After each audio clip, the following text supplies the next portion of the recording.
Selamat pagi untuk kita semua. Pada kesempatan kali ini saya akan menjelaskan mengenai teks eksposisi, melanjutkan dari pertemuan kita yang minggu lalu, yang pengertian teks eksposisi dan struktur dari teks eksposisi.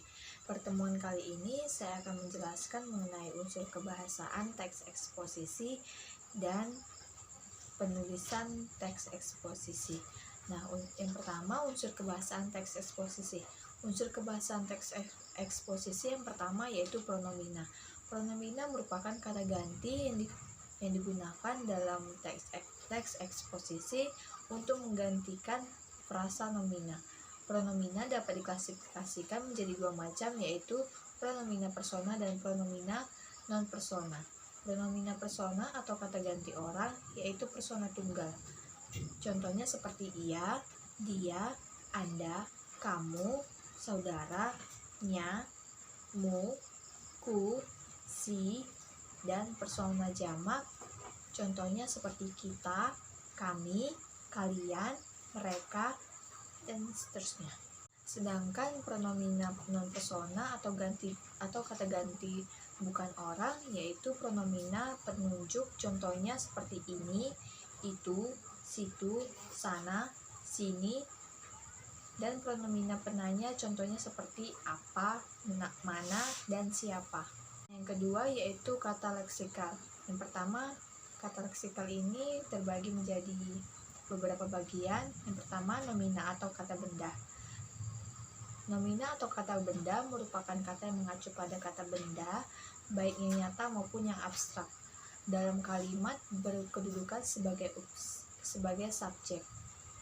Dilihat dari bentuk dan maknanya, ada yang berbentuk nomina dasar maupun nomina turunan. Nomina dasar contohnya gambar, meja, rumah, pisau, dan sebagainya. Sedangkan nomina turunan yaitu contohnya perbuatan, pembelian, kekuatan, dan sebagainya. Nah, selanjutnya yaitu verba atau kata kerja. Verba atau kata kerja merupakan kata yang mengandung dasar perbuatan, proses, atau keadaan yang bukan sifat. Dalam kalimat biasanya berfungsi sebagai predikat. Verba dilihat dari bentuknya dibedakan menjadi dua jenis, yaitu verba dasar dan verba turunan. Verba dasar merupakan verba yang belum mengalami proses morfologis seperti afiksasi, predifikasi, dan komposisi. Contohnya mandi, pergi, ada, tiba, turun, jatuh, tinggal, tiba, dan lain-lain. Nah, sedangkan verba turunan yaitu verba yang telah mengalami perubahan bentuk dasar karena proses morfologis atau afiksasi, reduplikasi, dan komposisi. Contohnya layar, berjuang, memukul-mukul, makan-makan, cuci muka, mempertanggungjawabkan, dan lain-lain. Nah, bagian yang ketiga yaitu adjektiva atau kata sifat. Merupakan kata yang dipakai untuk mengungkapkan sifat atau keterangan keadaan seseorang, baik itu benda dan binatang. Contohnya cantik, gagah, jelek, perkasa, menawan, lunak, lebar, luas, negatif, positif, jernih, dingin, dan lain-lain. Nah, selanjutnya yaitu adverbia atau kata keterangan. Adverbia atau kata keterangan merupakan kata yang melengkapi atau memberikan informasi berupa keterangan waktu, tempat, suasana, alat, cara, dan sebagainya. Contohnya di, dari, ke, sana, mana, saat, ketika, mula-mula, dengan, memakai, dan sebagainya. Yang selanjutnya yaitu konjungsi.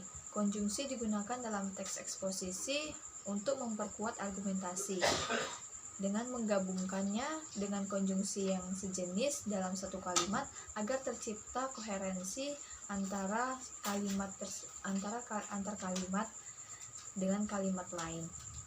Nah, terdapat beberapa jenis konjungsi, yaitu yang pertama konjungsi waktu, contohnya sesudah, setelah, sebelum, lalu, kemudian, dan setelah itu. Dan yang kedua konjungsi gabungan, contohnya dan, serta, dengan, dan sebagainya. Dan kemudian yaitu yang ketiga, konjungsi pembatasan. Contohnya kecuali, selain, asal, dan sebagainya.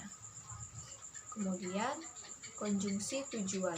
Contohnya agar, supaya, dan untuk. Kemudian konjungsi persyaratan kalau, jika, jikalau, bila, asalkan, bila mana, dan apabila. Kemudian konjungsi perincian misalnya adalah, ialah, yaitu, antara lain, dan yakni.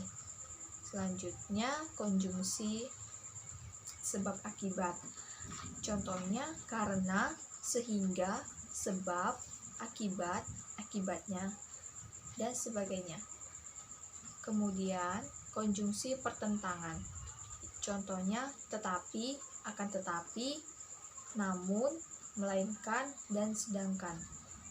Setelah itu konjungsi pilihan, yaitu penggunaan kata atau. Dan yang ke-10 konjungsi penegasan atau penguatan. Contohnya bahkan, apalagi, hanya, lagi pula, dan itu pun. Dan yang bagian terakhir yaitu konjungsi penjelasan. Contohnya kata bahwa. Nah, itulah dia jenis dari konjungsi. Selanjutnya materi kita yaitu langkah-langkah penulisan teks eksposisi. Ada beberapa langkah dalam penulisan teks eksposisi. Yang pertama itu pemilihan atau menentukan topik yang akan disajikan. Bagian ini merupakan bagian yang paling awal dalam penulisan teks eksposisi, di mana kita harus menentukan apa topik yang akan kita sajikan dalam teks eksposisi agar kita bisa melangkah ke langkah selanjutnya untuk kita kembangkan dari topik yang kita buat ini. Nah, langkah yang selanjutnya yaitu menentukan tujuan teks eksposisi. Nah, pada bagian ini kita harus tahu apa tujuan dari kita membuat teks eksposisi tersebut agar si pendengar bisa paham akan penjelasan yang akan kita jelaskan dari teks eksposisi yang kita buat. Nah, langkah yang selanjutnya yaitu memilih data yang sesuai dengan tema. Yang pada bagian ini kita akan mengumpulkan bahan-bahan yang sesuai dengan tema atau topik yang kita bicarakan dalam teks eksposisi kita. Nah, bahan ini bisa kita peroleh dari buku, majalah, pencarian di internet, surat kabar, maupun wawancara langsung. Nah, langkah yang selanjutnya yaitu membuat kerangka karangan.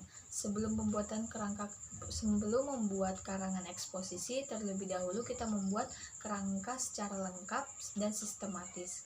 Nah, kemudian masuk dalam langkah selanjutnya yaitu pembahasan dengan mengembangkan kerangka karangan. Setelah kerangka karangan tersebut tersusun, kemudian kita kembangkan secara lebih lengkap agar ciri-ciri eksposisi dapat tersalurkan dan informasi yang di dalam teks eksposisi kita lebih informatif, objektif, dan logis. Pada langkah ini, pengarang lebih menjelaskan maksud dari topik yang dibahas dalam teks eksposisinya dengan menyertakan bukti-bukti yang konkret sebagai penunjang dari pembahasan teks eksposisi tersebut. Nah, bagian yang terakhir yaitu membuat simpulan. Sesuai dengan tujuan menuliskan sebuah karangan eksposisi, kesimpulan harus sejalan dengan topik yang dibahas dan harus memperkuat tesis yang dibahas juga. Nah, itulah dia tadi pembahasan mengenai langkah-langkah penulisan teks eksposisi.